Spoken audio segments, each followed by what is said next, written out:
but what does it mean to see your players? I know you're a dad, and Bryan Reynolds just adding to his family and getting to spend that time with them. Yeah, congrats to him and Blair. It sounds like everything's going well, and excited to have him back. We've got 3 boys, they've got 3 boys. It's exciting and wild at times. I know at our house with the energy, especially when they were younger. But just really excited to have him back, and he's a great player. It means a lot to us, and to be able to have him in right today is great. What's your advice to him with having 3 boys now during baseball season? Ooh, yeah, I think it's, I know Carrie, my wife, is a rock star, and we've got 3 boys playing travel ball, and they're all over the place, and it takes a village too, with family and friends and a lot of people that help out. I know for us, and just want the kids to enjoy it, have fun, and I'm sure Brian's the same way.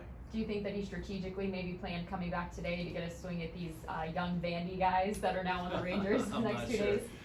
He's I'm just glad to have him back, and Vandy or not, he's a good guy to have in the lineup. What's interesting about the 2 guys that you're about to face this weekend, both young, both had really great careers at Vanderbilt though, and are looking to make their way in the big leagues? They did, young and energetic. They got big arms, and we just need to find a way to keep them in the middle of the plate, and when we get a chance to move the ball forward, go gap to gap like we showed last night against DeGrom. That was the thing with him. I thought we worked pretty well against him and got some guys on base, and were able to stay in the middle of the field and drive the ball and score some runs. So looking forward to the same thing against these guys.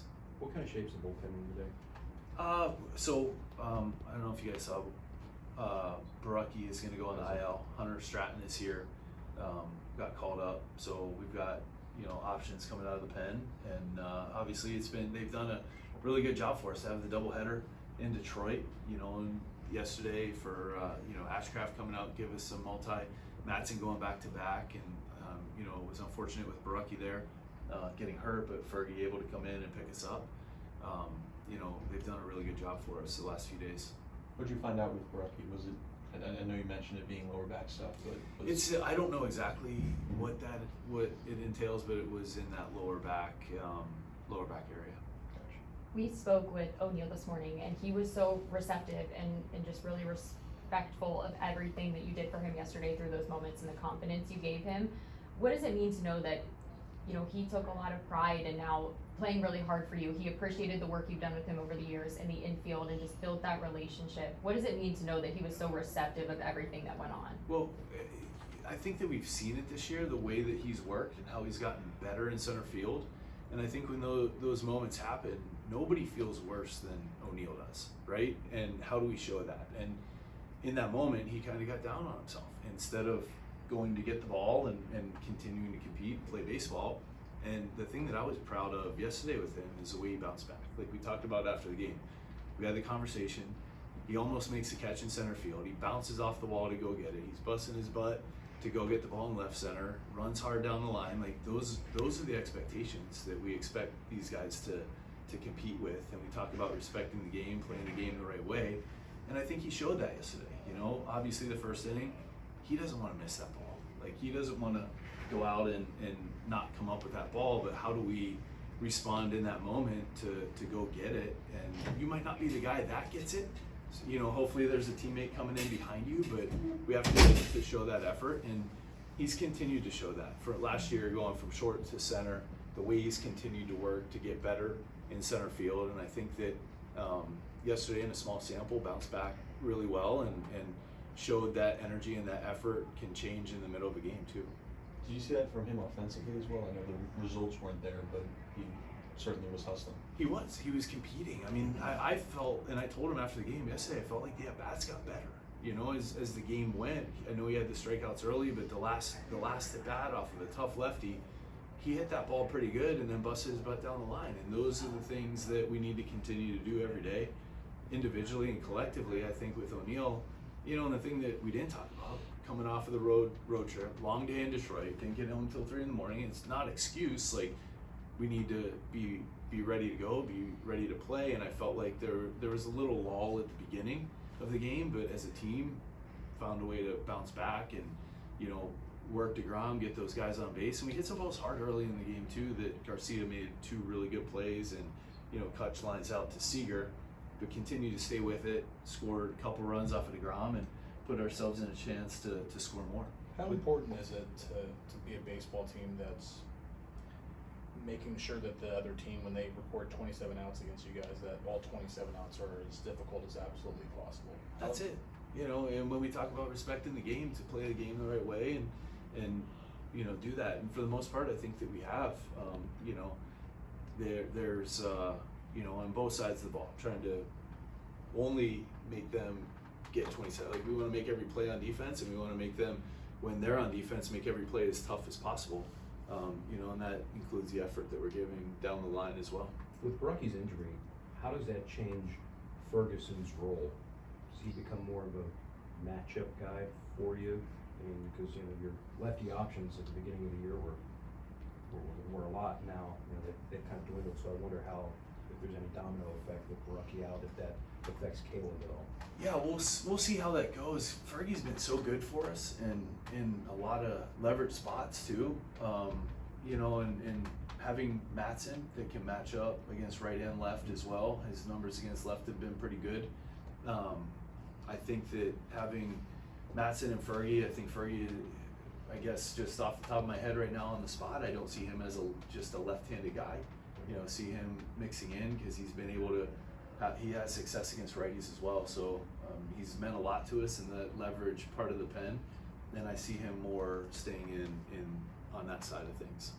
DK, I was speaking to Nick Gonzalez earlier and just asking about, you know, the consistency he feels he's starting to find at the plate and what he can do to be better. He mentioned specifically working with Haig and said it's great that he shows me more of the mechanical side, the analytics, made some adjustments, because Nick considers himself an elementary hitter in that way, where he just kind of goes out and, you know, he hunts fastballs type of thing.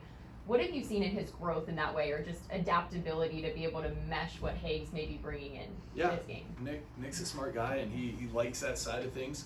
And, you know, Matt's really good too in understanding what guys want, what guys need, and they've had a great relationship. We've seen the growth that Nick's had and how good he's gotten at driving the ball the other way too. I mean, we were just talking earlier about his at bat. He drove the ball to right center in Detroit off the wall, home run to left. The ones that stand out to me were, I think it was against Miami, where he ended up getting 2 base hits in the 4-hole, where he's taking what they're giving him. And if it was off speed, low and away, he's just driving the ball to right field and finding a way to put the barrel on it. But he's a hitter, man. I mean, we talked about when he first came up, the ability he has to drive in runs, and he's going up there looking to hit and trying to find a good pitch to drive through the middle of the field, and he's done a good job of it. When Canario's on, that you saw in May, what are some of the themes that you find? Because there was some swing and miss in April, and in June it seems like he's kind of reverted back to, but right in the middle there, he was a pretty consistent guy for you.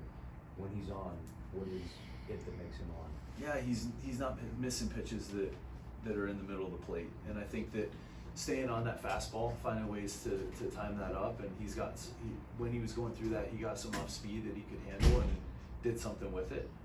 You know, he's working hard with Matt and the hitting guys on making those adjustments to be able to handle the fastball.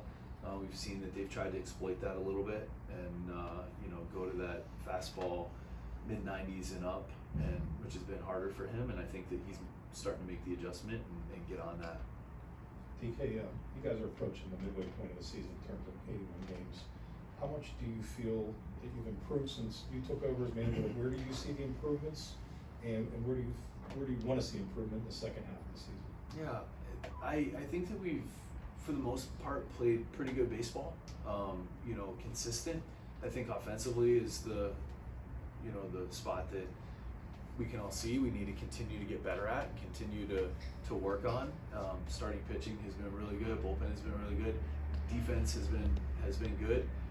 Continue to get better offensively and work on those things that we talked about earlier of staying through the middle of the field, going the other way, taking what the other team's going to give us, and not going up. We don't have a power team, so how do we're not going to hit a lot of home runs. How do we stay on the line, gap to gap, and continue to work through that, and you know, continue to get better at the other things as well. Working hard on the defense and the pitching, you know, is going to continue to drive us. One of the things some of the players have about you is they can really give a good feel for the game.